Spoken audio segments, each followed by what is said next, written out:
Besperas ng bagong taon nang kumalat ang balita na may isang babaeng natagpuan sa North Luzon Expressway sa Barangay Tabang, Giginto, Bulacan.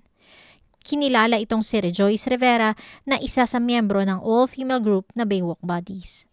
Ano nga ba ang nangyari sa starlet na nagsusumika para sa kanyang pamilya? Sino ang walang awang tumapos sa karera ni Rejoice Rivera? Magandang buhay at welcome po sa aking channel. Bago po natin ituloy ang kwentuhan, kung kayo po ay mahilig sa mga solve at unsolved na mga kaso na ikinuwento sa Tagalog, maaari nyo pong i-click ang subscribe at notification bell para updated kayo sa mga bagong videos na pinupost ko linggo-linggo. Si Diane Marie Santos o mas kilalang Rejoice Rivera ay sumikat nang sila ay gumawa ng ingay sa Baywalk, Manila. Siya ay ang breadwinner ng pamilya nang pumanaw ang kanyang ama. Pinagsabay ng dalaga ang pag-aaral sa kolehiyo at pagtatrabaho para makatulong sa mga gastusin.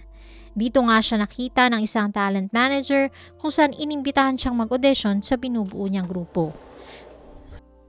Sa angking ganda at talento, naging miyembro at tinaguriang leader si Rejoice Rivera ng all-female group na una nang tinawag na D-Buddies. Taong 2005 nang sila i-launch ng kanilang talent manager na si Lito de Guzman. Isang pictorial ang naganap sa Raha Sulaiman Park malapit sa Baywalk. Hindi ito ordinaryong bikini pictorial dahil naaresto ang grupo ng araw na yon dahil wala silang takip sa itaas na bahagi ng kanilang katawan. Idiniklara silang persona non grata ng dating Mayor Lito Atienza dahil na rin sa kawalan ng respeto sa kanyang pamunuan. Naging laman ng balita ang grupo kung saan hanggang sa presinto ay ipinagdiinan nila na walang mali sa di umano'y pasilip na kanilang ginawa. Pero dahil ito'y nangyari sa pampublikong lugar, ito'y labag sa batas ng Maynila. Nirepresenta ni Atty. Panelo ang grupo kung saan walang kinahinatnan ng kasong alarming scandal na isinampa ng pamahalaan ng Maynila. Napalitan ang pangalan ng grupo mula sa D-Buddies sa Baywalk Buddies dahil sa kontrobersyang kinaharap. Naging daan din ang kontrobersya para makilala ang grupo. Sumikat ang kantang Kiliti na una nang kinanta ng grupo sa presinto nang sila ay arestuhin sa Maynila. Kabila ang pag-guest sa mga TV shows at pagpe-perform sa iba't ibang lugar at karatig bansa ang sumalubong sa grupo. Nagpatuloy sa pagsusumikap ang dalaga para matulungan ang kanyang inang si Nieves at mga kapatid. Sa kabila ng pagiging abala, hindi hinahayaan ni Rejoice na hindi makausap o mabigyan ng update ang kanyang ina sa kanyang mga out-of-town shows. December 28, 2010, nagkita ang mag-inang Rejoice at nanay Nieves sa LRT. Naging maikli ang kwentuhan ng mag-ina dahil na rin sa makikipagkita pa si Rejoice sa kanyang kaibigang si Kisa Curdy. Nangako pa ang dalaga na uuwi siya sa kanilang bahay para magdiwang ng bagong taon kasama ang pamilya. Hindi akalain ng kanyang ina na iyon na pala ang huling beses na makikita niya ang kanyang anak. Sa kwento naman ni Rebecca Macapagal na landlady ni Rejoice, huli niyang nakita ang dalaga alauna ng madaling araw ng December 29. May kausap ito sa telepono na umabot daw sa kalahating oras. Inakala niya na pumanhik na sa kwarto ang dalaga dahil sa narinig niya ang pagsara ng pinto. Samantala, bandang alas 3 ng madaling araw ng December 29, isang truck driver ang nakapansin ng isang babae na nasa gilid ng kalsada. Ito'y nakasuot ng short at gray na shirt at nakahandusay sa kahabaan ng NLEX sa Tabang Exit, Barangay Giginto, Bulacan. Wala ang personal na gamit ng biktima tulad ng wallet at cellphone kung kaya't hindi ito agad nakilala. 3 araw pa ang lumipas, December 31, isang text message ang natanggap ni Nanay Nieves na nagsasabi na wala na ang kanyang anak. Sinabi ng nag-text ang nangyari sa biktima at selos daw ang dahilan. Nang tanungin ni Nanay Nieves kung nasaan ang anak, hindi daw niya alam at ayaw niyang madamay pa sa nangyari. Sinubukan ni Nanay Nieves na tawagan ang cellphone number na nag-text, ngunit ito'y nakapatay na.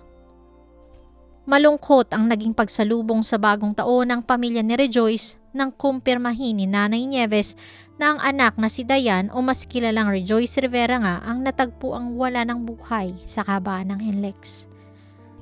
Tama ng bala sa ulo ang sanhi ng pagpanaw ng biktima.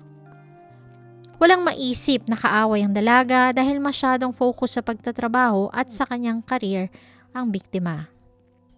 Walang naging malinaw na lead sa kaso ng Baywalk Buddies leader hanggang lumutang ang isang testigo. Sinasabing siya ay kanang kamay ng isang leader ng sindikato na halos 2 dekada nang nag-ooperate sa Luzon. Kinilala si Alfred Menjola Ramos alias Bading na inaasahang magbibigay linaw sa kung ano ang tunay na nangyari kay Rejoice Rivera.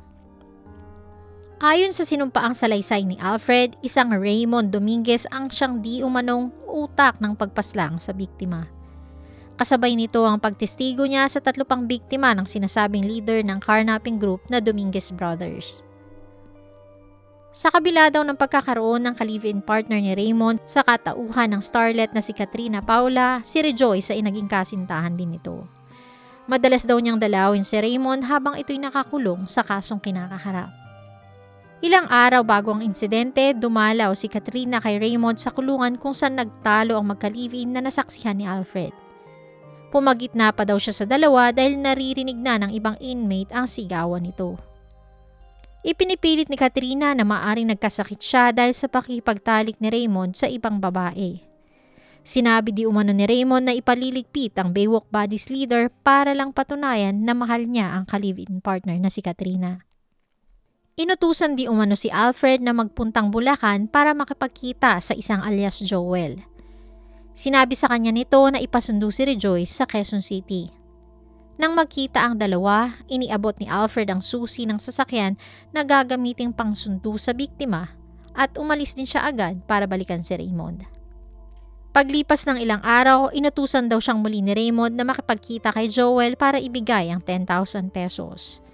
Inabot naman ni Joel ang susi ng sasakyan at isang cellphone kay Alfred. Ilang araw pa ang lumipas, nakakwentuhan di umano ni Alfred si Joel. Ikinuwento niya ang tunay na nangyari kay Rejoice nang ito ay kanyang sunduin. Inamin niya na inutusan siya ni Raymond na patahimikin ang nobya. Sa kalagitnaan daw ng kanilang biyahe, pinababa niya si Rejoice at tinutukan ng barel at inutusang tumalikod. Sa takot na may biglang dumating na motorista at makakita sa kanya, pinaputukan niya ito sa ulo at agad umalis sa pinangyarihan.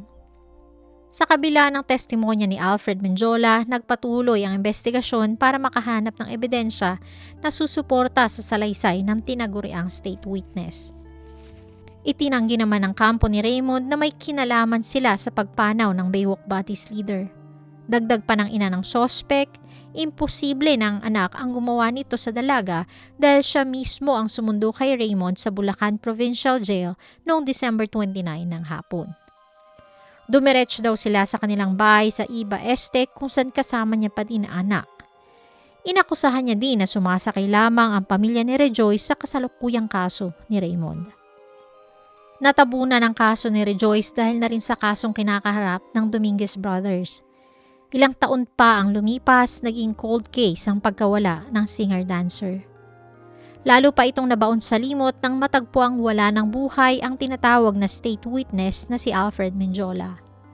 Sa kabila ng mahigpit na pagbabantay at pagbibigay ng proteksyon, tumakas di umano si Alfred mula sa pasilidad ng Department of Justice na under ng Witness Protection Program. Wala na itong buhay kasama pa ang 2 biktima ng matagpuan sa Cavite noong May 6, 2012. Hindi na pagtibay ang testimonya ng testigo laban kay Raymond Dominguez na di umanong nag-utos na itumba si Rejoice Rivera.